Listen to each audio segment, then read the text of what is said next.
রব্বুল আলামিন বলেন, আমি মানুষকে শ্রেষ্ঠ করে বানিয়েছি, বনি আদমকে শ্রেষ্ঠ করে বানিয়েছি।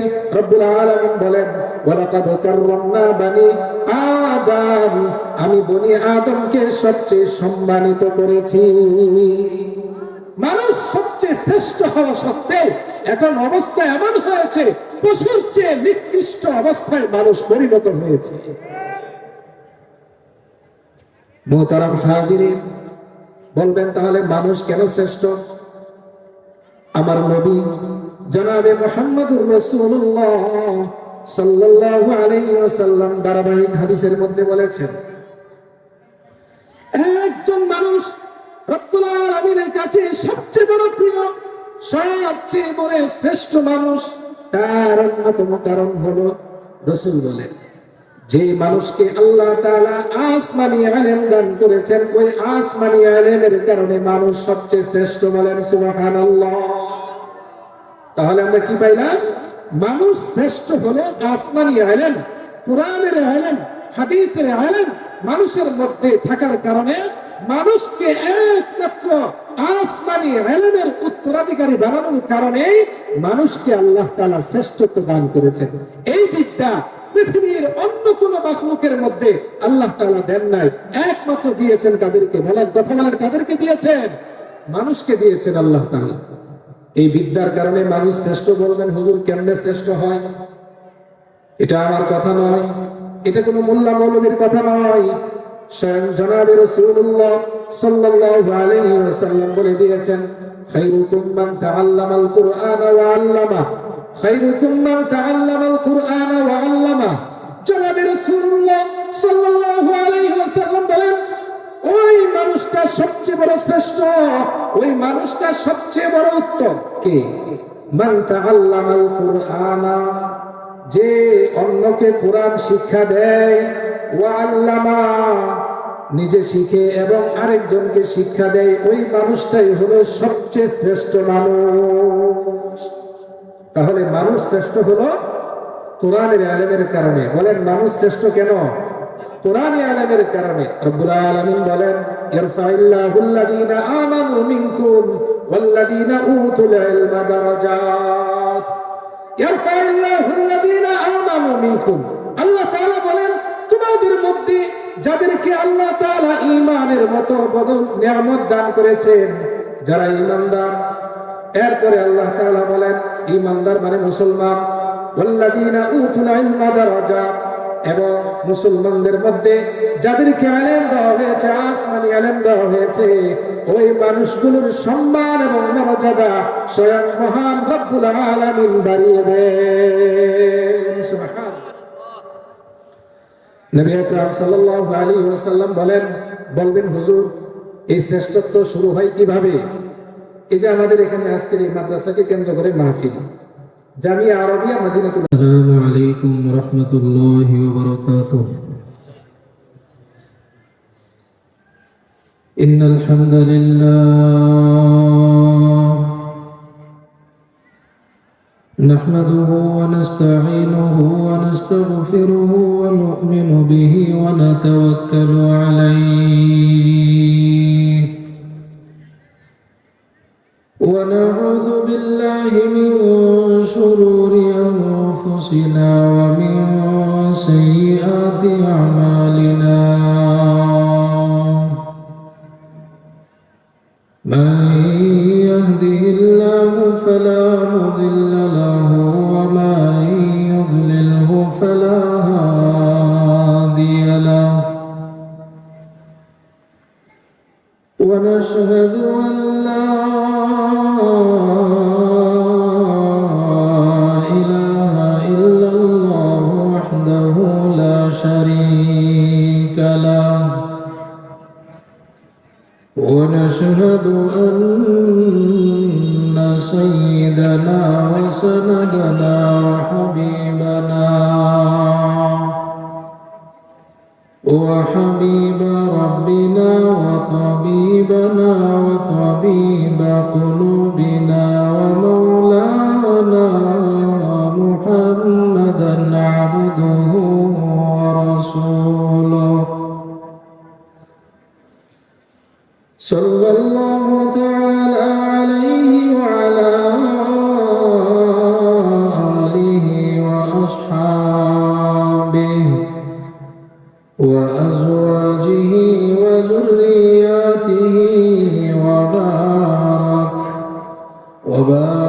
وبارك وسلم تسليما كثيرا كثيرا. أما بعد فأعوذ بالله من الشيطان الرجيم. بسم الله الرحمن الرحيم. يرفع الله الذين آمنوا منكم والذين أوتوا العلم درجات. وقال سيدنا رسول الله صلى الله عليه وسلم: خيركم من تعلم القرآن وعلمه، أو كما قال عليه الصلاة والسلام. سبحانك لا علم لنا إلا ما علمتنا إنك أنت العليم الحكيم. সবাই দুরূদ শরীফ পড়ি। আল্লাহুম্মা সাল্লি আলা মুহাম্মাদিন ওয়া আলা আলি মুহাম্মাদ কামা সাল্লাইতা আলা ইব্রাহিম ওয়া আলা আলি ইব্রাহিম ইন্নাকা হামিদুম মাজিদ। اللهم بارك على محمد وعلى آل محمد كما باركت على إبراهيم وعلى آل إبراهيم إنك حميد मजीद। जगह जी लगाने के दुनिया नहीं है,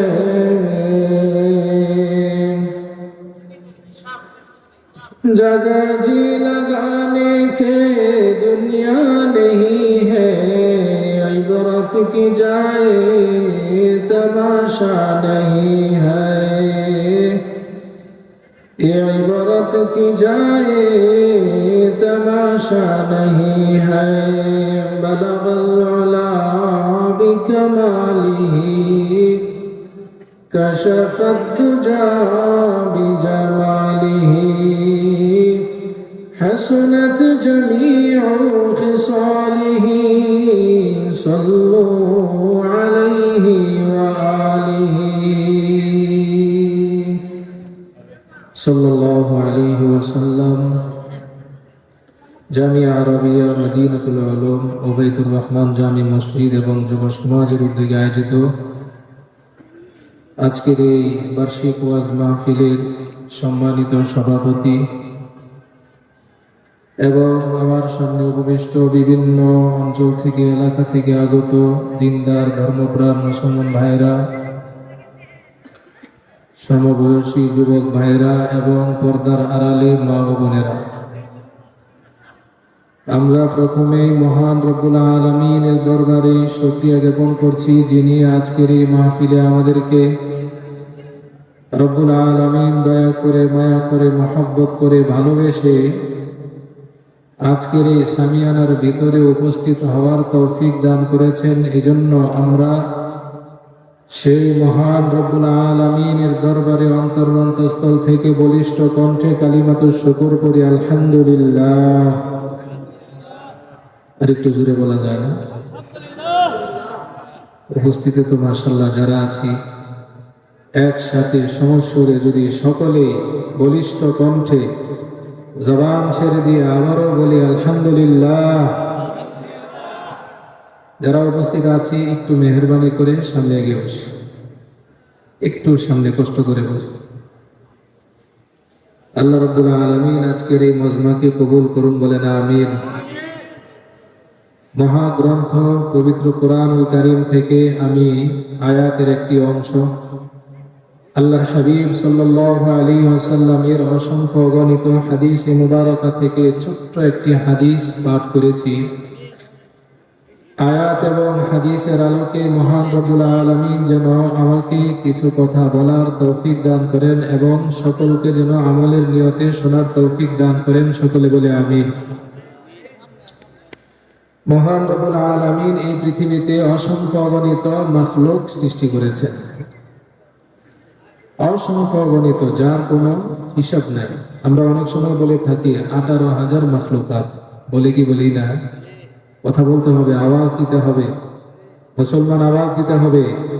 এই পৃথিবীতে আল্লাহ তাআলা অসংখ্য অগণিত মাখলুক সৃষ্টি করেছেন, কথা বলেন ঠিক কিনা? আমরা অনেক সময় বলি যে আল্লাহ তাআলা 18,000 মাখলুকাত সৃষ্টি করেছেন, এটা আমরা বলি কি বলি না? এটা আসলে সঠিক না। কি পরিমাণ মাখলুক আল্লাহ তাআলা সৃষ্টি করেছেন একমাত্র আল্লাহ তাআলা ছাড়া আর কেউ জানে না। এজন্য 18,000 যেটা বলা হয় এটার কোনো নির্ভরযোগ্য ভিত্তি নাই। বলবো কি অসংখ্য অগণিত, কি পরিমাণ মাখলুক এটা গুণে শেষ করা যাবে না। মহান রব্বুল আলামিন ভালো জানেন। এবং পাশাপাশি সমস্ত মাখলুকের মধ্যে আল্লাহ তাআলা সবচেয়ে শ্রেষ্ঠ মাখলুক হিসাবে ঘোষণা করেছেন বনি আদমকে, মানুষকে। তাহলে আমরা সহজেই বুঝতে পারি সমস্ত মাখলুকের মধ্যে সবচেয়ে শ্রেষ্ঠ মাখলুক কারা। বুঝতে পারেন না আপনারা? সমস্ত মাখলুকের মধ্যে সবচেয়ে শ্রেষ্ঠ মাখলুক মানে আল্লাহর সৃষ্টি কারা? আরো জোরে বলতে হবে কারা? চিৎকার দিয়ে বলতে হবে কারা? মানুষ। মানুষের মধ্যে সমস্ত মানুষ শ্রেষ্ঠ নয়।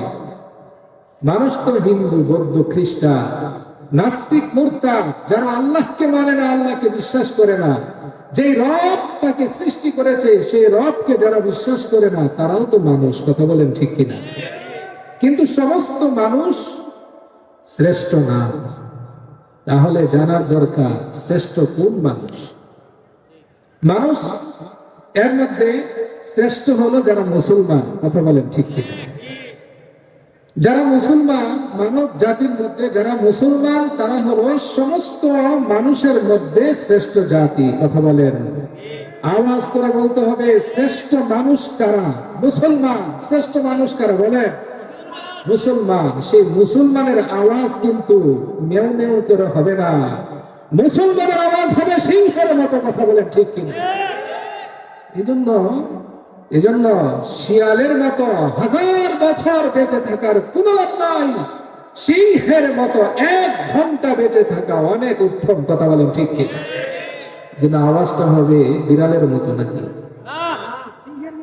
আওয়াজটা কিসের মতো হবে? দেন আরেকটা আওয়াজ দেন, আল্লাহু আকবার বলে একটা আওয়াজ দেন। আরো জোরে দেন একটা আওয়াজ দেন, আল্লাহু আকবার। যেখানে আল্লাহর বরত্বের আওয়াজ, আল্লাহর বরত্বের ঘোষণা হয়, সেখানে শয়তান থাকতে পারে না, কথা বলেন ঠিক কিনা? এই জন্য মুয়াজ্জিন যখন মসজিদে দাঁড়িয়ে নামাজের আগ মুহূর্তে যখন বলে আল্লাহু আকবার, আল্লাহু আকবার, হাদিসের মধ্যে নবী সাল্লাল্লাহু আলাইহি ওয়াসাল্লাম বলেন এই মুয়াজ্জিনের আওয়াজ যত দূর পর্যন্ত যায়, ইবলিস শয়তান আওয়াজের সাথে সাথে সে ভাগতে থাকে। সুবহানাল্লাহ বলবেন না? হায় হায়, আওয়াজ দেন সুবহানাল্লাহ, আল্লাহু আকবার। তো মানুষের মধ্যে সবচেয়ে উত্তম মানুষ কারা? যারা মুসলমান। ঈমানের বদৌলতে মানুষের মধ্যে অন্যতম শ্রেষ্ঠ মানুষ হলো যারা মুসলমান। তো এই যে মানুষ শ্রেষ্ঠ হলো, এদের মধ্যে আবার মুসলিম জাতি এরা আরো শ্রেষ্ঠ। এই মানুষ কেন শ্রেষ্ঠ? মানুষের কাছে অনেক বিদ্যা আছে, অনেক জ্ঞান আছে, অনেক অভিজ্ঞতা আছে, অনেক কৌশল আছে, অনেক বুদ্ধি আছে, আছে না নাই? যারা বলেন আছে না নাই? আছে। মানব জাতির মধ্যে একটা বিদ্যার নাম হলো ইঞ্জিনিয়ারিং টেকনোলজি। ইঞ্জিনিয়ার যারা বড় বড় দালান কোঠা বাড়ি এবং বিভিন্ন ডিজাইন যারা করে তাদেরকে কি বলা হয়? বলেন কি বলা হয়? Engineer technology, engineer. একটা সুন্দর বাড়ির নকশা যদি আপনি আনতে যান তাহলে ইঞ্জিনিয়ারের কাছে যেতে হবে। ইঞ্জিনিয়ার ছাড়া আপনাকে সুন্দর একটা বাড়ির ডিজাইন নকশা কেউ দিতে পারবে না। কথা বলেন ঠিক কিনা? তো মানুষের কাছে এই বিদ্যাটা আছে, ইঞ্জিনিয়ারিং টেকনোলজি। একটা বিষয় মনে রাখবেন, আপনার কাছে যে জিনিসটা আছে এটা যদি বিপরীত কারো কাছে থাকে তাহলে এটার কারণে কিন্তু আপনি শ্রেষ্ঠ হতে পারবেন না। বুঝেন এই কথা? আপনার কাছে 1 কোটি টাকা আছে, আপনি 1 কোটি টাকার মালিক, কিন্তু পাশে আরেকজন 1 কোটি টাকার মালিক, তাহলে আপনি উত্তম হতে পারবেন? শ্রেষ্ঠ হতে পারবেন? পারবেন না। যতক্ষণ পর্যন্ত আপনার কাছে এমন জিনিস আছে যেটা আপনার পাশে কারো কাছে নাই, তখন আপনি শ্রেষ্ঠ হতে পারবেন। কথা বলেন ঠিক কিনা? তো মানুষ কেন শ্রেষ্ঠ? অনেক জ্ঞান বিজ্ঞান মানুষ অর্জন করে, অনেক অভিজ্ঞতা মানুষের থাকে, তার মধ্যে একটা বললাম ইঞ্জিনিয়ারিং টেকনোলজি। মানুষ ইঞ্জিনিয়ারিং পারে, এই অভিজ্ঞতা মানুষের আছে।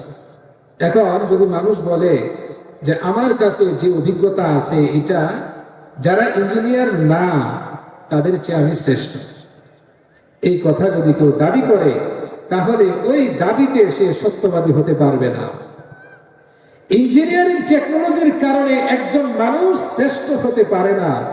বলবেন হুজুর কারণ কি? তার কারণ হলো, আপনি যদি বলেন যে আমার কাছে ইঞ্জিনিয়ারিং টেকনোলজি আছে এই জন্য আমি শ্রেষ্ঠ, বড় বড় বাড়ির ডিজাইন আমি করে দেই, এই যে এই বাড়ির নকশাটা এটা আমি করে দিয়েছি, ওই যে রাস্তার এটা আমি ম্যাপ করে দিয়েছি, এটা আমি করে দিয়েছি, ওইটা আমি করে দিয়েছি, এজন্য আমি শ্রেষ্ঠ। কোরআন বলে আপনি শ্রেষ্ঠ হতে পারলেন না। যদি আপনি দাবি করেন ইঞ্জিনিয়ার টেকনোলজির কারণে আমি শ্রেষ্ঠ, আপনার বিপরীতে অন্য আরেকটা জাতি মাখলুকের মধ্য থেকে দাঁড়িয়ে যাবে। বাবুই পাখির নাম শুনছি কিনা আমরা? এই কথা বলেন না কেন? বাবুই পাখির নাম শুনেছেন?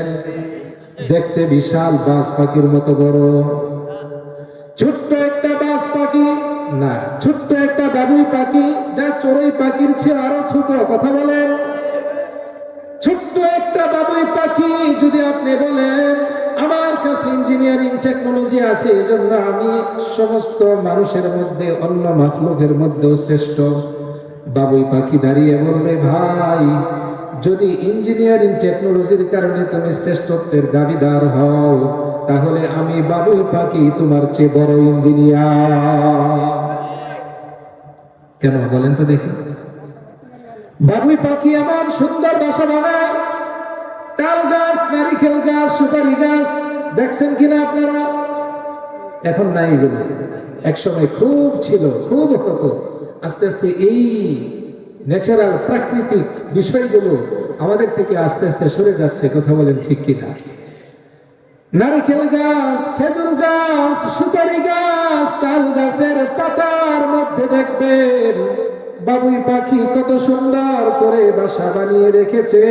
কথা বলে, ঝড় যায়, তুফান যায়, বৃষ্টি যায়, ভূমিকম্প হয়, ঘূর্ণিঝড় হয়, অনেক কিছু ক্ষতির সম্মুখীন হয়, দালান কুঠা ভেঙে পড়ে যায়, রাস্তাঘাট ধসে যায়, নানান ধরনের ক্ষতি হলেও ওই ছোট্ট বাবুই পাখি তাল গাছের মধ্যে 2-3টা ডাল পেঁচিয়ে পাতা পেঁচিয়ে সুন্দর করে যে একটি বাসা বানিয়ে রেখেছে, বলেন তো দেখি ওই বাসার কোনো ক্ষতি হয় কিনা? হয় না।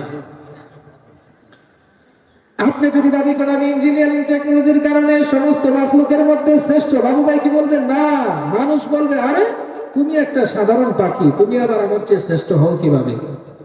মানুষ বলবে তুমি কি বাসা বানাও, আমার বাসাটা তুমি দেখছো নি? দেখার দরকার নাই, কি আছে বলো দেখি? আমার বাসায় আছে। কি আছে? একটা বেডরুম আছে, মাস্টার বেডরুম আছে, ডাইনিং স্পেস আছে, সেখানে অ্যাটাচড বাথরুম আছে। আর কি আছে? লক্ষ টাকা দামে সেখানে ঝুলন্ত লাইট লাগানো আছে। গভীর রাতে আলোকিত লাইট গুলো যখন নিভিয়ে দেওয়া হয়, সুন্দর করে ওই ঝলমল ঝলমল বিশিষ্ট লাইট গুলো আমি জ্বালিয়ে দেই। বাবুই পাখি বলে, "আহ, এই সব কিছু আমার বাসার মধ্যে আছে। আমার বাসাটা দূর থেকে দেখা যায়। গাছের পাতা দিয়ে যে বাসাটা আমি বানাই, এটা শুধু একটা বাসা না, এটার ভিতরে আমার বেডরুম আছে, ওইটার ভিতরে আবার মাস্টার বেডরুম আছে, ওইটার ভিতরে আবার বাথরুম করার সিস্টেম আছে, সেইখানে আবার লাইটিং এর ব্যবস্থা আছে।" কিভাবে? আল্লাহ তাআলা এই ছোট্ট বাবুই পাখির মাথায় এমন টেকনোলজি দিয়েছেন, পৃথিবীর কোন মানুষের মাথায় এত সুন্দর টেকনোলজি দেন না। সুবহানাল্লাহ বলবেন না? আরো জোরে বলে, একটু আওয়াজ তো দিতে হবে, আর না হলে তো সব ঘুমিয়ে গেছে। হ্যাঁ, মানুষ আমরা যারা আছি, আমরা ইনশাআল্লাহ বদর প্রান্তরে সাহাবাদের যোদ্ধাদের সংখ্যা ছিল কত? মাত্র 313 জন। অপরদিকে কাফেরদের সংখ্যা ছিল 1000। অস্ত্রে শস্ত্রে সজ্জিত বিজয় অর্জন করেছে কারা? কথা বলেন না, বিজয়ী কারা হয়েছে? মুসলমান কেন হয়েছে? সংখ্যায় তো অনেক কম, কিন্তু বিজয় আল্লাহ তাআলা দান করেছেন ঈমানের কারণে। বলেন সুবহানাল্লাহ। আমরা সংখ্যায় কম হতে পারি, কিন্তু আওয়াজটা কম হবে না, আওয়াজটা আরো জোরে হতে হবে ইনশাআল্লাহ। পারবো তো দিতে সবাই? বাবুই পাখি বলে, তোমার বাসায় সুন্দর লাইট বানাইছো, লাইট জ্বালাইছো। আল্লাহ তাআলা বাবুই পাখির মাথায় এত সুন্দর টেকনোলজি দিলেন। বাবুই পাখি বাসা বানাইলো, লাইট কোথায় লাগাবে? আনবে কোত্থেকে? এলইডি লাইট তো তার নিয়ে, সেখানে হোল্ডার দিয়ে লাগানোর সিস্টেম নাই। আল্লাহ তাআলা এমন সুন্দর টেকনোলজি দিলেন, জমিন থেকে কিছু কাদা নিয়ে, কাদা মাটি চিনেন তো? কাদা মাটি, যে মাটিকে পানি দিয়ে এটাকে কি করা হয়েছে? মিশ্রণ করে কাদা বানানো হয়েছে। ওই বাবুই পাখি সামান্য কিছু কাদা নিয়ে বাসার উপরে সুন্দর করে লাগিয়ে দেয়। এরপরে রাতের বেলায় টিমটিম করে যে জোনাকি পোকাগুলো জ্বলে, রব্বুল আলামিন তার মাথায় এত সুন্দর বুদ্ধি দিলেন, রাতের বেলায় জোনাকি ধরে এনে মাথাটা ওই কাদার ভিতরে ঢুকিয়ে দিয়ে পিছন দিক থেকে জিরো পাহাড়ে টিমটিম করে লাইট জ্বলতে থাকে। সুবহানাল্লাহ। সুবহানাল্লাহ বলবেন না? তাহলে বোঝা গেল আমার কাছে ইঞ্জিনিয়ারিং টেকনোলজি আছে, আবার দেখা যায় অন্য একটা মাখলুকের মধ্যেও আছে, শ্রেষ্ঠ হতে পারলাম না। বাবুই পাখি এত সুন্দর বাসা বানায়। কোন একজন মানুষকে যদি বলা হয়, কোন একজন দুনিয়ার জমিনের মানুষ যারা ইঞ্জিনিয়ার, তাদেরকে যদি বলা হয় এমন একটা বাসা বানাও, বানাবে দূরের কথা, পারবে জীবনে বানাইতে? পারবে না। যদি বলা হয় বানাতে যদি না পারো, একটা বাসা এনে দিলাম, সুন্দর করে খুলো তো দেখি, খুলতেও পারবে না। কথা বলেন ঠিক কিনা? অনেক সময় বাতাসে যদি কোনো কারণে পুরাতন একটা বাবুই পাখির বাসা যদি পড়ে যায়, ছোট্ট ছোট্ট বাচ্চারা ওই বাসা নিয়ে দৌড়ে বাড়িতে যায়, বাড়িতে গিয়ে এটা নিয়ে খেলাধুলা করে। যদি কোনো সময় এটাকে খুলতে যায়, খুলতেও পারে না, ছিঁড়ে যাবে, কিন্তু সেই বাসা কোনোদিন সঠিকভাবে খুলতেও পারবে না। এত সুন্দর বিদ্যা এই বাবুই পাখির মাথায় কে দিয়েছে বলেন তো দেখি? আরো জোরে বলেন, কে দিয়েছে? সেই বাবুই পাখির সাথে দুনিয়ার ইঞ্জিনিয়ার টক্কর দিয়ে পারবে না। তাহলে বোঝা গেল, একজন মানুষের কাছে যদি ইঞ্জিনিয়ারিং টেকনোলজি থাকে, ওই মানুষটা ইঞ্জিনিয়ারিং টেকনোলজির কারণে শ্রেষ্ঠ হতে পারে না। এই জন্য ওই চড়ুই পাখি বলেছিল বাবুই পাখিকে, স্বাধীনতার সুখ। একটা কবিতা আছে, বাবুই পাখির ছড়া। তারা যারা ছোট্টবেলায় পড়েছেন, এটা স্বাধীনতার সুখ নামে একটা কবিতা আছে। বাবুই পাখিরে ডাকে বলে রে চড়াই, বলেছে চড়াই। চড়ুই পাখি বাবুই পাখিরে ডেকে বলে, করে করে থেকে তুমি করো শিল্পের বড়া। ছোট্ট একটা কুড়ের ঘরে থাকো, থেকে তুমি শিল্পের বড়াই করো। আসলে যে সুন্দর করে বাসা বানায়, গর্ব করারই কথা। কথা বলেন ঠিক কিনা? চড়ুই পাখি বলে, আমি থাকি মহাসুখে অট্টালিকায় পড়ে, তুমি কত কষ্ট পাও রোদ বৃষ্টি ঝরে। চড়ুই পাখি বাসা কোথায় বাঁধে? মানুষের ঘরের ওই টিনের চালের চিপায়, কার্নিশের মধ্যে, এগুলোর মধ্যে চড়ুই পাখি বাসা বানায়। আর সে এখানে থেকে বলতেছে যে তুমি থাকো, হ্যাঁ, কষ্ট করে রোদ বৃষ্টি ঝরে, রোদে তোমার কষ্ট করতে হয়, বৃষ্টিতে কষ্ট করতে হয়, আমি থাকি অট্টালিকা, হ্যাঁ, আমার কোনো কষ্ট হয় না। এক পর্যায়ে বাবুই পাখি বলে, কষ্ট হোক আর রোদ যাই লাগুক না কেন, থাকি তো আপন ঘরে, কাঁচা হোক পাকা হোক, থাকি তো আপন ঘরে, কাঁচা হোক পাকা হোক, যেটাই হোক না কেন, নিজের তো একটা বাড়ি আছে। কথা বুঝেন নাই? এই জন্য বাবুই পাখি যে ভাষা বানায়, বড়াই করারই কথা। বুঝা গেল আমার কাছে যে বিদ্যা আছে সেটা আরেকজনের কাছে আছে, অন্য মাখলুকের কাছে আছে, এই কারণে আমি শ্রেষ্ঠ হতে পারলাম না। যদি দাবি করি আমার কাছে মেডিকেল সায়েন্সের গবেষণা আছে, অভিজ্ঞতা আছে, আমি একজন ডাক্তার, ভালো ভালো রোগের চিকিৎসা করতে পারি, অনেক বড় একজন ডাক্তার, প্রফেসর, মেডিকেল সায়েন্স নিয়ে যথেষ্ট অভিজ্ঞতা আমার আছে। যদি কোনো মানুষ দাবি করে আমি মেডিকেল সায়েন্সে অনেক অভিজ্ঞ, এজন্য আমি সমস্ত মাখলুক থেকে শ্রেষ্ঠ, এই কথা যদি কেউ দাবি করে, বিপরীতে আরেকটা মাখলুক দাঁড়িয়ে যাবে যার নাম হলো বানর। নাম কি? বানর। আরো জোরে বলেন, নাম কি? বানর দাঁড়িয়ে বলবে, ভাই একটু থামো, তুমি দাবি করেছো তোমার কাছে মেডিকেল সায়েন্সের অভিজ্ঞতা আছে, এই জন্য তুমি শ্রেষ্ঠ, তবে আমার কথা শোনো একটু, দেখো। কারি তৈয়ব সাহেব রহমতুল্লাহি আলাইহি, দারুল উলুম দেওবন্দ, ইন্ডিয়া, নাম শুনছেন তো আপনারা? দারুল উলুম দেওবন্দ, দেওবন্দ নাম শুনেন নাই? ইন্ডিয়াতে সাহারানপুর থানা, জেলা, দেওবন্দ হলো থানা, একটা এলাকা, গ্রাম। কারি তৈয়ব সাহেব রহমতুল্লাহি আলাইহি দীর্ঘ 50 বছর তিনি সেই মাদ্রাসার প্রিন্সিপাল ছিলেন। বলেন আল্লাহু আকবার। 50 বছর তিনি প্রিন্সিপাল ছিলেন। তিনি একবার মাদ্রাসার কোন কাজে পার্শ্ববর্তী আরেক রাজ্যে তিনি সফরে গেছেন। যাওয়ার পর সেখানে বান্দরের খুব উৎপাত ছিল। ছাদের উপরে কাপড় শুকানোর জন্য দেওয়া হতো, বান্দর এসে কাপড় নিয়ে যেত। বান্দরের কাজে তো বান্দরামি করা নাকি? এগুলো ছোট্টবেলায় বাচ্চারা যখন দুষ্টামি করে, কি বলি আমরা, বান্দরের সাথে তুলনা করে, কি করে না? কেন করে?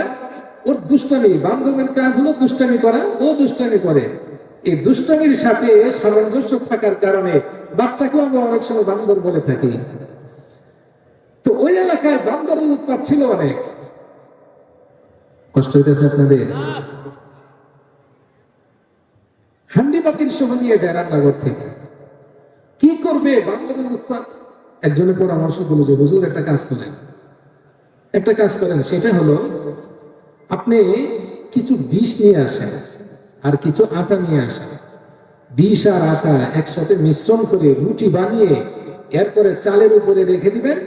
বান্দর যখন আসবে এসে খাবে, খাওয়ার পর ওই বিষ মিশ্রিত রুটি যখন খাবে, ওরা বিষ মিশ্রিত রুটি খেয়ে ওরা মারা যাবে, আপনারা বান্দরের উৎপাত থেকে মুক্তি পেয়ে যাবে। হুজুর বলে, কথাটা তো খুব সুন্দর। 1 টাকার বিষ কিনে আনলো, আটা কিনে আনলো, খামিরা তৈরি করলো, রুটি বানালো, ছিঁড়ে ছিঁড়ে এগুলোকে চালের উপরে রেখে দিল। বান্দর আসলো, এসে দেখি কি ব্যাপার, এতদিন যাবত এই বাড়িতে আসা যাওয়া করি, একদিন একটা মাছের কাঁটা পর্যন্ত পেলাম না, আজকে দেখি কি সুন্দর মেহমানদারির ব্যাপারটা কি। আশ্চর্য হবে না? এত রুটি ছিঁড়ে ফেলে রাখছে, কি ব্যাপার? বান্দর বলে, ডাল মে কুছ কালা হ্যায়। কথা বলেন ঠিক কিনা? কি করবে ও? কি করলো? এই রুটিগুলো ছড়ানো দেখে একটা রুটিতেও সে হাত দেয় না, সোজা চলে গেল। গিয়ে কিছুক্ষণ পর কারিতে রহমতুল্লাহ এই তামাশা দেখতেছেন। উনি ওনার লিখিত কিতাবের মধ্যে ঘটনা আনছেন। কিছুক্ষণ পরে দেখা যায় আরো 5-7টা বানর নিয়ে এসেছে। ওইগুলো আরো মোটা মোটা। এসে এই রুটিগুলো সবগুলো একসাথে করলো, করে নাকের মধ্যে নিয়ে লাগানোর পর রুটিগুলো সব রেখে দিল। রেখে কিছুক্ষণ পর এই সব বানর দিয়ে না হলেও 30-40টা বানর নিয়ে একসাথে আসছে। বলে দৃশ্য দেখ, এতগুলো বানর যখন আসলো, বানরের ঘটনা বোঝানোর উদ্দেশ্য না কিন্তু। আবার মনে করেন না হুজুর শুরু করছে কিচ্ছা, না, একটা জিনিস আপনাদেরকে বোঝাতে চাচ্ছি। যেই বিদ্যা আপনার কাছে আছে সেটা আরেকজনের কাছেও আছে, অন্য মাখলুকের কাছেও আছে। আপনি এই বিদ্যা নিয়ে অহংকার বা গর্ব করতে পারবেন না। কেন? আপনি যখন গর্ব করবেন, পাশে সে দাঁড়িয়ে যাবে, তা আমার কি অপরাধ? রহমতুল্লাহ আলাইহি দেখতেছেন অনেকগুলো বানর চলে আসলো আমার সাথে। সমস্ত বানর গুলো গোল হয়ে বসলো, চতুর্দিকে গোল হয়ে বসলো। বসার পর একটা বানর যে লিডার ছিল, ওই বানর সমস্ত রুটিগুলোকে সবার কাছে ভাগ করে দিল। বানর গুলো যখন জঙ্গল থেকে আসলো, প্রত্যেকটা বানরের হাতে একটা করে গাছের পাতার ডাল দেওয়া। আল্লাহু আকবার বলবেন না? এক একটা বানরের হাতে একটা করে গাছের ডাল, ছোট ছোট গাছের ডাল, যার মধ্যে অনেকগুলো পাতা আছে। তো হুজুর দৃশ্য দেখতেছেন, তাকিয়ে থাকে কি করে এরা। প্রথমে একটা আসলো, দেখে চলে গেল, 5-7টা নিয়ে আসলো, এরপরে চলে গেল। এখন দেখি 30-40টা আসলো, প্রত্যেকটার হাতে গাছের পাতা। বানর গুলো এসে গোল আকারে হয়ে বসে, প্রত্যেকটা বানর এক একটা রুটির টুকরা খায়, সাথে সাথে গাছের পাতা খায়।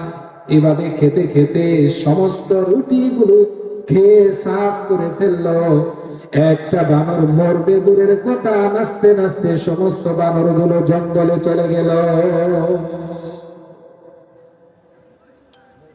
হুজুর বলে কি ব্যাপার, দিলাম মরার জন্য, এরা দেখি সব খেয়ে সাফ করে সুন্দর মতো নাচতে চলে গেল। উনি চিন্তা করে দেখলেন যে এমনটা কেন হলো। তো উনি চিন্তা করলেন যে প্রথম যে বানরটা আসলো, এসে সে বুঝতে পারছে যে এই রুটিগুলার মধ্যে ঝামেলা আছে, এজন্য সে গিয়ে মেডিকেল টিম নিয়ে আসছে। আল্লাহু আকবার বলবেন না? 5-7টা মোটা মোটা বানর যে নিয়ে আসছে, এরা হলো মেডিকেল টিম। এরা এসে গবেষণা করে চলে গিয়ে বানরের বিশাল বহর গাছের পাতা সহ দিয়ে পাঠালো। গাছের পাতা হলো ওই বিষনাশক মেডিসিন, কথা বলেন ঠিক কিনা? এই পাতা যখন খাবে তখন আর ওই মিশ্রিত বিষ আর তাদের শরীরে কোনো পার্শ্ব প্রতিক্রিয়া সৃষ্টি করতে পারবে না। তাহলে বোঝা গেল মেডিকেল সায়েন্স সম্পর্কে যদি কেউ অভিজ্ঞ হয়, তাহলে এই বিদ্যায় কেউ শ্রেষ্ঠত্বের দাবি করতে পারে না।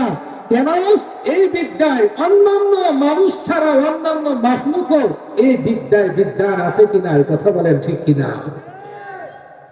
মুহতারাম হাজিরিন, যে বিদ্যা মানুষ ছাড়া অন্য মাখলুকের মধ্যেও পাওয়া যায়, এমন বিদ্যার কারণে মানুষ শ্রেষ্ঠ হতে পারে না। বলবেন হুজুর, তাহলে কোন বিদ্যার কারণে মানুষ সবচেয়ে শ্রেষ্ঠ? এমন একটা বিদ্যা আছে, মানুষের কাছে আরো অনেক রকমের বিদ্যা আছে। আরেকটা উদাহরণ দিই, অনেকে রাজনীতি করে, আমাদের মধ্যে রাজনীতিবিদ আছে না? আছে না রাজনীতিবিদ? যদি কেউ দাবি করে আমার সুন্দর রাজনীতির অভিজ্ঞতা আছে, দেশ পরিচালনা করতে পারবো, থানা, জেলা, উপজেলা, বিভাগ এগুলো আমি পরিচালনা করতে পারবো, অনেক সুন্দর অভিজ্ঞতা আছে। যদি কেউ বলে পলিটিক্স পলিসি আমার সুন্দর জানা আছে, এই কারণে আমি সমস্ত মাখলুকের মধ্যে আমি শ্রেষ্ঠ এই বিদ্যার কারণে, যদি এই বিদ্যায় কেউ দাবিদার হয়, তাহলে বিপরীতে আরেকটা মাখলুক আছে মৌমাছি। নাম শুনছি কিনা? মৌমাছির নাম শুনছেন? মৌমাছি কি করে? মধু সংগ্রহ করে। কোত্থেকে? ফুল থেকে। ফুলের নির্যাস মৌমাছি নিয়ে এসে সে আস্তে আস্তে তার যে বাসা, ওই বাসার মধ্যে কি করে? জমা করে। আপনারা দেখবেন এই যে বিশাল একটা চাক, মৌমাছির একটা চাক, এত সুন্দর একটা বিশাল ডালের মধ্যে একটা বিশাল বড় মধুর চাক, কোনো ফাউন্ডেশন নাই, ঝুলন্ত অবস্থায় আছে, ডালের সাথে শুধুমাত্র একটু আটা মিশানো। এই আটার অভিজ্ঞতা একমাত্র মৌমাছিকে আল্লাহ তাআলা দিয়েছেন। এই যে আজকের এই সামিয়ানা প্যান্ডেল, এই খুঁটিগুলো যদি না থাকে তাহলে এই প্যান্ডেলটা থাকবে না, পড়ে যাবে। কেন? খুঁটি নাই। একটা বিল্ডিং নির্মাণ করতে গেলে সেখানে ফাউন্ডেশনের প্রয়োজন আছে। পাইলিং করে সেখানে ফাউন্ডেশন দিয়ে অনেক মজবুত করে রড, ইট, বালু, সিমেন্ট, পাথর দিয়ে একটা বিল্ডিং কে দাঁড় করানো হয়। যদি সেই মিশ্রণগুলো না দেওয়া হয়, বিল্ডিংটা থাকবে না, পড়ে যাবে। তাকিয়ে দেখেন গাছের ডালের মধ্যে মৌমাছির এত সুন্দর, এত বড় একটি বাসা। 2 কেজি 3 কেজি নয়, শুধু অনেক মধুর চাকের মধ্যে এমন আছে 15 থেকে 20 কেজি পর্যন্ত মধু সহ চাক ভরপুর থাকে কি থাকে না? এই যে আগামন 20 কেজি 30 কেজি মধু নিয়ে একটা চাক ঝুলিয়ে আছে, কোনো ফাউন্ডেশন নাই। কে ঝুলিয়ে রেখেছে এটাকে? আমার আল্লাহ। মৌমাছির সেই বাসার মধ্যে অনেকগুলো ছিদ্র থাকে।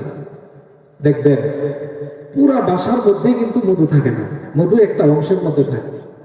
বাকি অংশটার মধ্যে মৌমাছিরা রাত্রি যাপন করে। সেখানেও একই সিস্টেম, বেডরুম আছে, মাস্টার বেডরুম আছে। মৌমাছি যে প্রধান হয় রানী, সে রানীর পক্ষ থেকে প্রতিদিন মধু পোকাগুলোকে আদেশ করা হয়, খবরদার ভেজাল কিছু আনবে না। কারণ হলো এই জিনিস এমন একটা জিনিস, যে জিনিসের ব্যাপারে স্বয়ং আমার আল্লাহ বলেছেন ফিহি শিফাউল লিন্নাস। মধু এমন একটা মেডিসিন, এর মধ্যে মানুষের শিফা রয়েছে, আরোগ্যতা রয়েছে। বলেন সুবহানাল্লাহ। রানী সকালবেলা সমস্ত মধু পোকাকে পাঠিয়ে দেন, যাও ফুল থেকে রস নির্যাস সংগ্রহ করে নিয়ে আসো, মধু নিয়ে আসো। যে মৌমাছিগুলো নিরেট খালেস ভেজাল মুক্ত মধু নিয়ে আসে, তাদেরকে ওই মধু জমা করার জায়গায় প্রবেশ করার সুযোগ দেয়। আর যে মধু পোকাগুলো ভেজাল রস নিয়ে আসে, যেগুলো খাওয়ার পর মানুষ অসুস্থ হতে পারে, এমন কোন মধু পোকা যদি ভেজাল মধু নিয়ে আসে, রানীর পক্ষ থেকে দায়িত্ব দেওয়া আছে, দেখো শোনো, যদি কেউ ভেজাল রস নিয়ে আছে, তার এখানে জায়গা হবে না, তাকে উপযুক্ত শাস্তির আওতায় নিয়ে আসা হবে। ভেজাল জিনিস কেন আনলে? এজন্য সকালবেলা যদি আপনারা ওই মধু পোকা যে বাসার নিচে যদি যান, গিয়ে দেখবেন সকালবেলা অনেকগুলো মৌমাছি মরা অবস্থায় পড়ে আছে। এমন দৃশ্য আপনারা দেখছেন কখনো?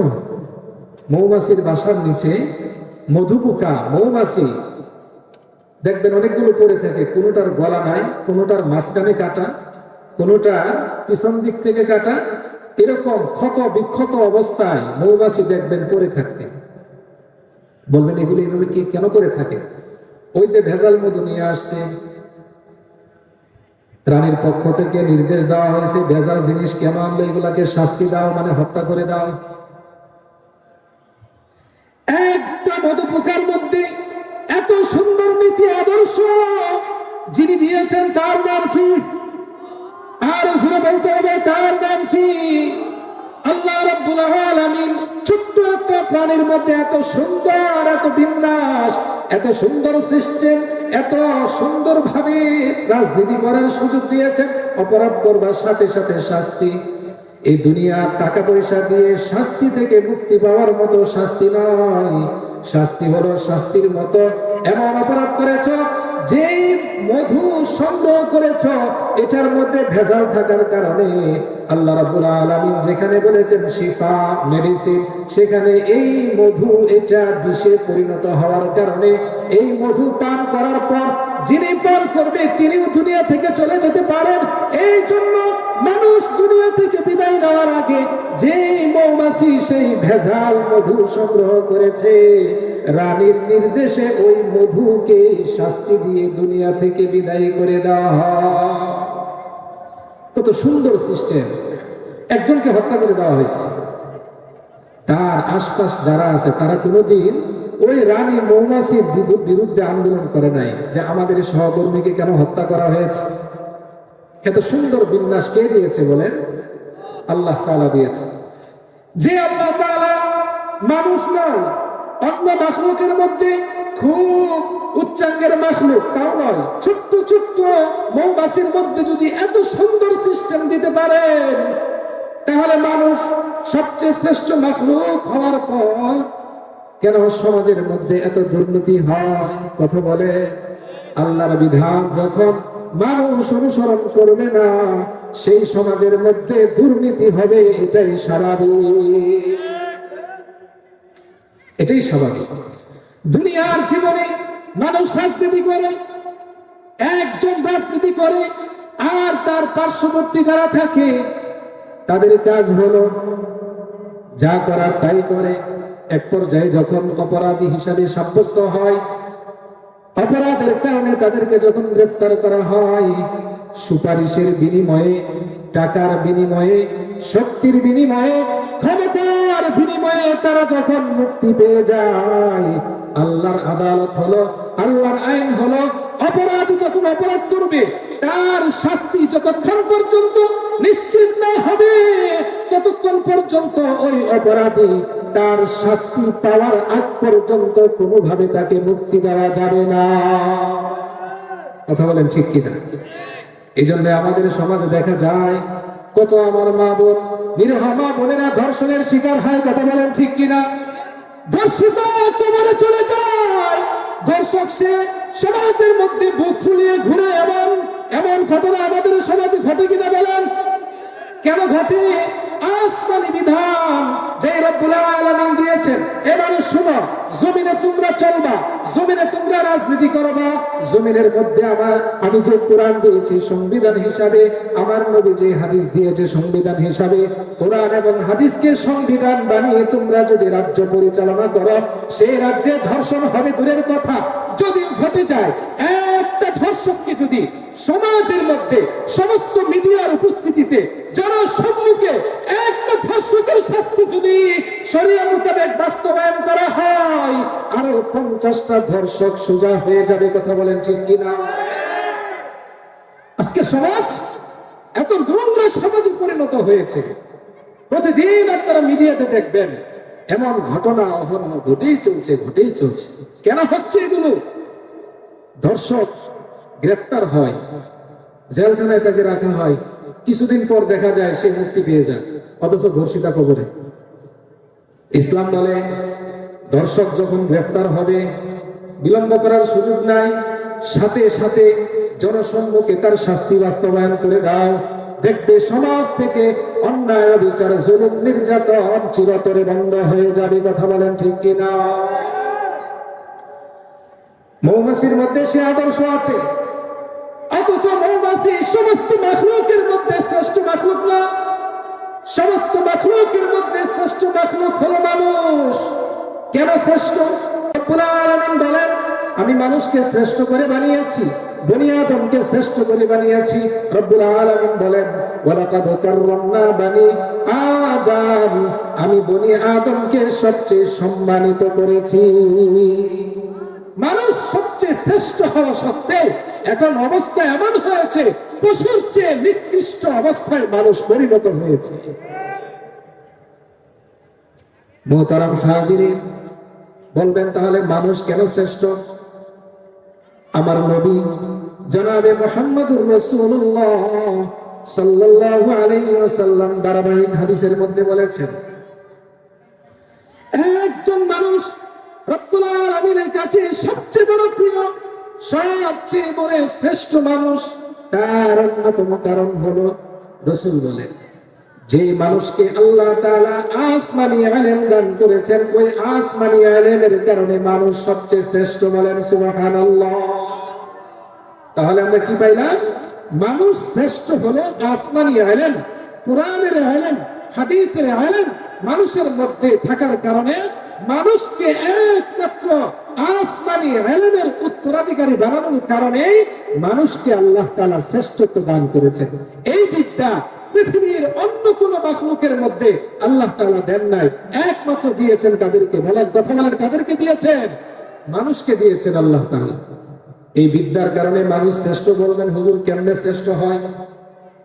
এটা আমার কথা নয়, এটা কোনো মোল্লা মৌলবীর কথা নয়। স্বয়ং জনাবে রাসূলুল্লাহ সাল্লাল্লাহু আলাইহি ওয়াসাল্লাম বলে দিয়েছেন, খায়রুকুম মান তাআল্লামাল কুরআনা ওয়া আল্লামা, খায়রুকুম মান তাআল্লামাল কুরআনা ওয়া আল্লামা। জনাবে রাসূলুল্লাহ সাল্লাল্লাহু আলাইহি ওয়াসাল্লাম বলেন, ওই মানুষটা সবচেয়ে বড় শ্রেষ্ঠ, ওই মানুষটা সবচেয়ে বড় উত্তম। কে? মান তাআল্লামাল কুরআনা, যে অন্যকে কোরআন শিক্ষা দেয়, ওয়া আল্লামা, নিজে শিখে এবং আরেকজনকে শিক্ষা দেয়, ওই মানুষটাই হলো সবচেয়ে শ্রেষ্ঠ মানুষ। তাহলে মানুষ শ্রেষ্ঠ হলো কোরআনের ইলমের কারণে। বলেন মানুষ শ্রেষ্ঠ কেন? কোরআনের ইলমের কারণে। রব্বুল আলামিন বলেন, ইয়ারফাইল্লাহুল্লাযীনা আমানু মিনকুম ওয়াল্লাযীনা উতুল ইলমা দারাজাত। ইয়ারফাইল্লাহুল্লাযীনা আমানু মিনকুম, আল্লাহ তাআলা বলেন তোমাদের মধ্যে যাদেরকে আল্লাহ তাআলা ঈমানের মতো বদল নিয়ামত দান করেছেন, যারা ঈমানদার। এরপরে আল্লাহ তাআলা বলেন ঈমানদার মানে মুসলমান। ওয়াল্লাযীনা উতুল ইলমা দারাজাত, এবং মুসলমানদের মধ্যে যাদেরকে ইলম দেওয়া হয়েছে, আসমানি ইলম দেওয়া হয়েছে, ওই মানুষগুলোর সম্মান এবং মর্যাদা স্বয়ং মহান রব্বুল আলামিন বাড়িয়ে দেন। সুবহানাল্লাহ। নবী আকরাম সাল্লাল্লাহু আলাইহি ওয়াসাল্লাম বলবেন হুজুর এই শ্রেষ্ঠত্ব শুরু হয় কিভাবে? এই যে আমাদের এখানে আজকের এই মাদ্রাসাকে কেন্দ্র করে মাহফিল, জামিয়া আরবিয়া মদিনাতুল উলুম মাদ্রাসা। এই মাদ্রাসায় কি শেখানো হয় বলেন দেখি? বলেন সবাই, কি শেখানো হয়? কোরআন শেখানো হয়। কোরআন শেখানো হয় মাদ্রাসায়।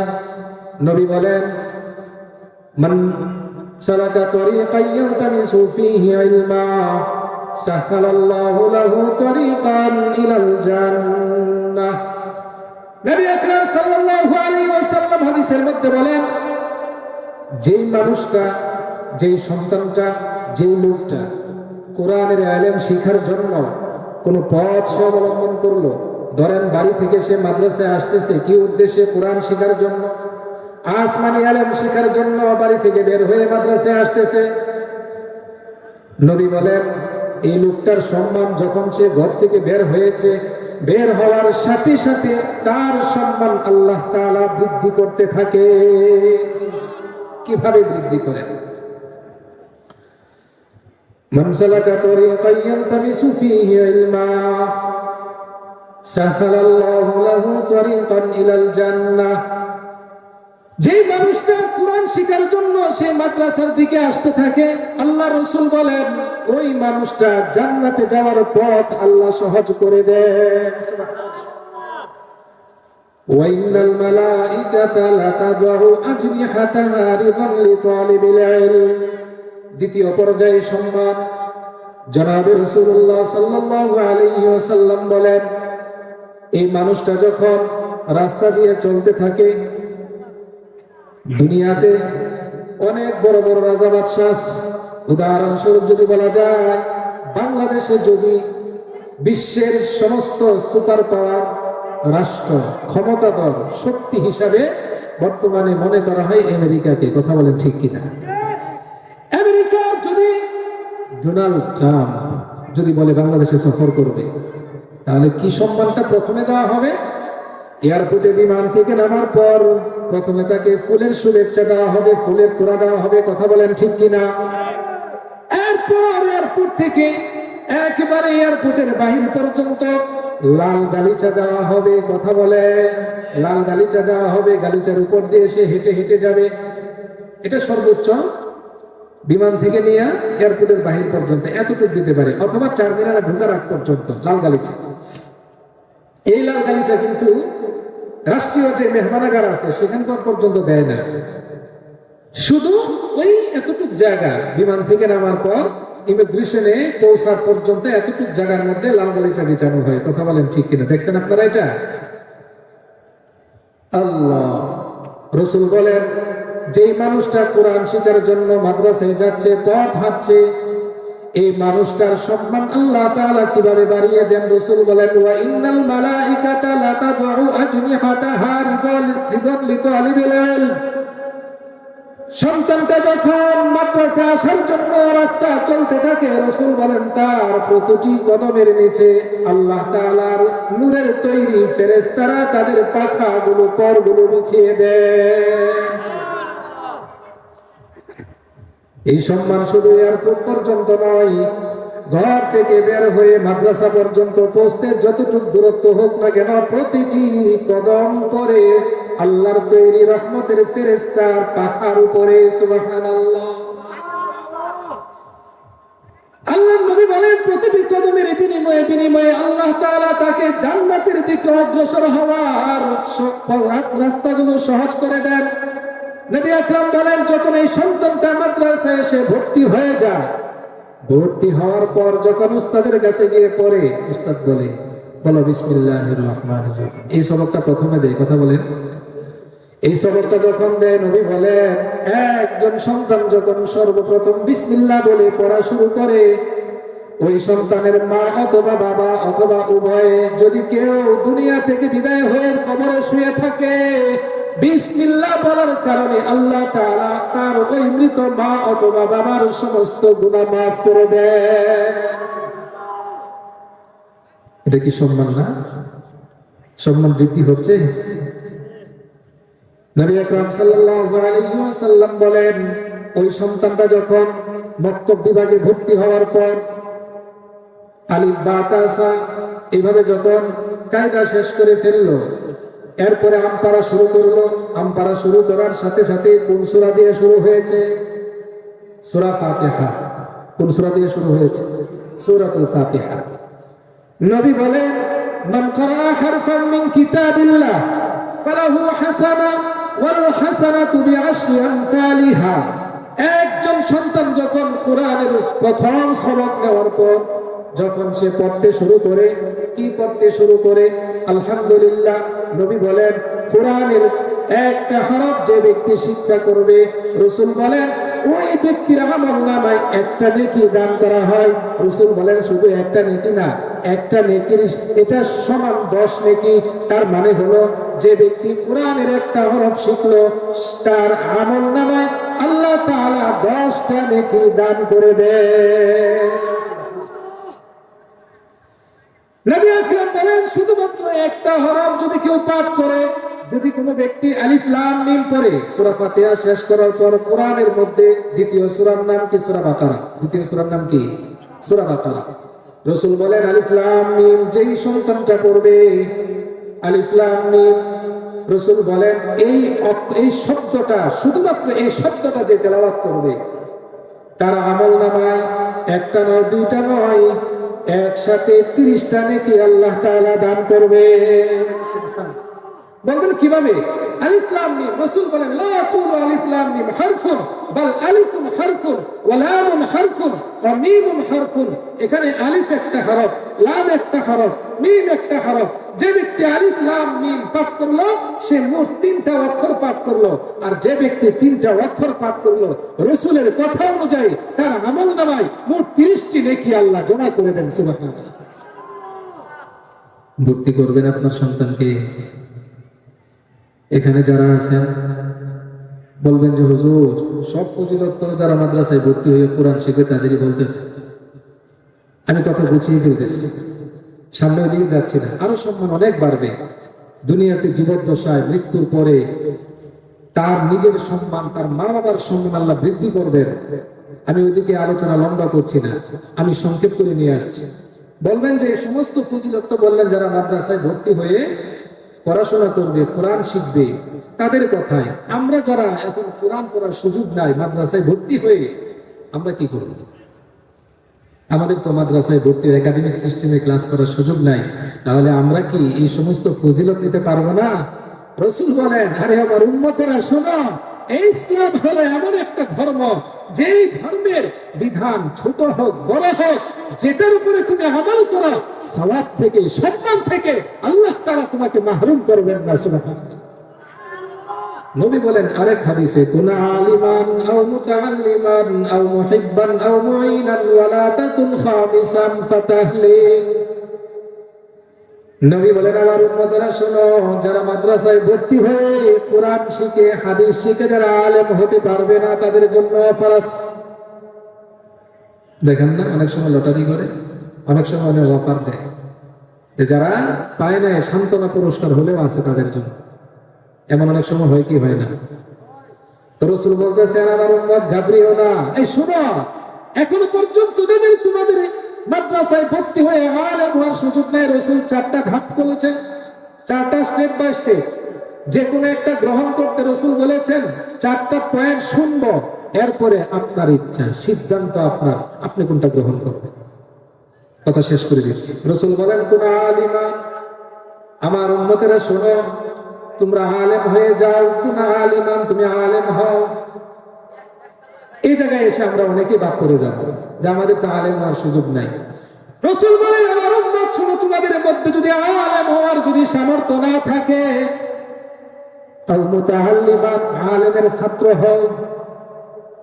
আলেম হতে পারলাম না, আমাদের সময় নাই, বয়স হয়ে গিয়েছে, আমরা মাদ্রাসায় গিয়ে ভর্তি হওয়ার সুযোগ নাই, আমাদেরকে কেউ ভর্তিও নেবে না, তাহলে রাসূল বলেন আলেমের ছাত্র হয়ে যাও। আলেমের ছাত্র কি? আপনি আপনার জীবন, আপনি আপনার কমপ্লিট পূর্ণ জীবন ব্যবস্থা হিসাবে আপনি উলামায়ে কেরামের কাছে প্রত্যেকটা বিষয় জেনে জেনে শিখে শিখে তারপরে আমল করেন। এটা হলো আলেমের ছাত্র হয়ে যাও। এখন যদি বলেন হুজুর এটারও সুযোগ নাই, প্রথম পয়েন্ট যাদের সুযোগ আছে তারা গ্রহণ করবে, যারা ওই পয়েন্ট গ্রহণ করতে পারবে না দ্বিতীয় ধাপে আসবে, আলেমের ছাত্র হবে। এটাও যদি গ্রহণ করার সুযোগ না থেকে বলেন হুজুর আমাদের সুযোগ নাই, চাকরি করি, ব্যবসা বাণিজ্য করি, আলেমের কাছে যাওয়ার সুযোগ হবে না, দিন শিখার সুযোগ হবে না, রাসূল বলেন তাহলে আরেকটা ধাপে যাও, সেটা হলো কোন আলিমান আও মুতাআল্লিমান আও মুহিব্বান। কি বলছেন রাসূল? আও মুহিব্বান, তাদেরকে ভালোবাসো। বলেন তো দেখি, এখানে এই পয়েন্টটা গ্রহণ করার তার সুযোগ নাই, প্রত্যেকটা মানুষের এই সুযোগ আছে। রাসূল বলেন আলেম হতে পারলে না, আলেমের ছাত্র হও। আলেমের ছাত্র হতে পারলে না, তাহলে তোমরা আলেমকে মহব্বতকারী হও, তাদেরকে ভালোবাসো। এটা কি পারবো না আমরা? পারবেন না? এটা জোরে বলেন, পারবেন না? ইনশাআল্লাহ পারবেন তো সবাই। কত নম্বর পয়েন্ট এটা? 3 নম্বর। 3 নম্বরে মোটামুটি সবারই সামর্থ্য আছে। রাসূল বলেন এটারও যদি সুযোগ না হয় তোমার, তুমি আসো দেশের বাহিরে, তুমি আসো এমন জায়গায়, সেখান থেকে তুমি এসে হুজুরের সাথে একটু দেখা করবে, সাক্ষাৎ করবে, তাদেরকে মহব্বত ভালোবাসা দেখাবে, এটার সুযোগ তোমার হচ্ছে না। রাসূল বলেন আও মুঈনান, তাদেরকে সাহায্য করো, সহযোগিতা করো। মাদ্রাসা করবে, আলেম মাদ্রাসা করবে, সেখানে তুমি কিছু সাহায্য করো। আলেম মসজিদ বানাবে, সেখানে কিছু সাহায্য করো। যেমন আজকের এই মাহফিলে আমরা অনেকেই সাহায্য করেছি, সহযোগিতা করেছি, অনুদান দিয়েছি। এটা কি আলেমের নিজেকে দিয়েছেন, নাকি দিনে একটা কাজের উদ্যোগ নিয়েছেন, সেটাতে আপনারা অংশগ্রহণ করেছেন? সুযোগ আছে না সবার? সবার সুযোগ আছে না এটাতে? তাহলে 3 নম্বর এবং 4 নম্বর এই দুইটা পয়েন্টে এসে এমন কেউ নাই যে পারবে না এই কথা বলবে। পারবেন তো সবাই? নবী আকরাম সাল্লাল্লাহু আলাইহি ওয়াসাল্লাম বলেন কুন আলিমান আও মুতাআল্লিমান আও মুহিব্বান আও মুঈনান। রাসূল এই 4টা স্টেপ বাই স্টেপ বলার পর রাসূল বলেন ওয়ালা তাকুন খামিসা, খবরদার এই 4টার বাহিরে গিয়ে 5 নাম্বার হয়ো না, ফাতাহলিক, তাহলে তুমি ধ্বংস হয়ে যাবে। এখন বলেন যদি আলেমকে আলেম না হতে পারি, আলেমের ছাত্র হব, আলেমের ছাত্র হতে না পারলে আলেমকে সহযোগিতা করব, কথা দিয়ে, কাজ দিয়ে, সময় দিয়ে, শ্রম দিয়ে, অর্থ দিয়ে, যেভাবে পারি তাদেরকে সাহায্য করব, সহযোগিতা করব। এটাও যদি না পারি তাহলে সর্বশেষ কমপক্ষে আলেমকে মহব্বত করবো। পারবো তো সবাই? রাসূল বলেন এর বাহিরে যেও না, 5 নম্বর যদি হও তাহলে তুমি ধ্বংস, তোমার জন্য ধ্বংস অনিবার্য। তার মানে আলেমের বিপক্ষে অবস্থান নিলে আমার কপালে ক্ষতি আছে না নাই? এই জন্য খবরদার, আমরা দ্বীনি পরিবেশ, দ্বীনি মাহফিল উলামায়ে কেরাম এবং মাদ্রাসার ছাত্র, মাদ্রাসার শিক্ষক, মসজিদের ইমাম, মসজিদের খতিব এবং মসজিদের মুয়াজ্জিন সহ দ্বীনের ধারক বাহক যারা দ্বীনি কাজগুলো আঞ্জাম দিয়ে থাকেন, খবরদার তাদের বিপক্ষে আমরা অবস্থান নিব না। তাদের বিপক্ষে আমরা কি করব না? অবস্থান নিব না। পারবো তো সবাই? ঐক্যবদ্ধ হয়ে সবাই পারবো তো সবাই? আলেম ওলামাদের পক্ষে আমরা থাকতে পারবো তো সবাই? আলেমের বিপক্ষে কোন অবস্থাতে আমাদের অবস্থান করার সুযোগ থাকবে না ইনশাআল্লাহ। যদি আমরা আলেমের বিপক্ষে অবস্থান গ্রহণ করি, বুঝতে হবে আমার কপালে শনি আছে, আমার ধ্বংস অনিবার্য। বলবেন হুজুর জিন্দেগি তো কাটিয়ে দিলাম, কিছুই তো হলো না। আপনার হয় না, আপনার সন্তানের হবে।